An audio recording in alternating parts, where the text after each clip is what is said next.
Dnes mám pre vás tradičný recept na šišky z úžasnej knižky Poklady tradičnej slovenskej kuchyne od Vojtecha Majlinga. Pripravíme si teda kilo polohrubej múky, 600 až 700 ml teplého mlieka, treba mať nachystané vždy viac, uvidíme, koľko nám múka zoberie. 3 polievkové lyžice cukru, pol lyžičky soli, 4 žltky, 50 ml tuku, štamprlík dobrého rumu a jedno droždie, buď čerstvé alebo sušené.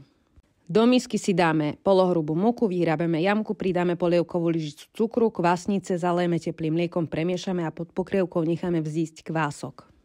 Potom pridáme pol lyžičky soli, 2 polievkové lyžice cukru, 4 žltky, rum a začneme zapracovať po troške mlieko. Uvidíme, koľko nám vezme. Keď máme zapracovaný bochník, pridáme ešte 50 ml oleja a opäť všetko dobre premiesime. Cesto zakrieme a necháme pri izbovej teplote kysnúť aspoň hodinu.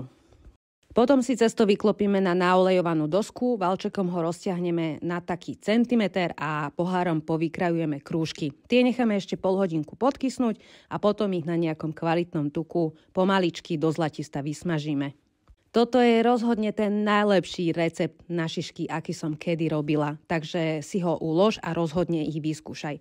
Sú vláčne, mekučké, nadýchané a zároveň na vrchu chrumkavé. Absolútne dokonalé.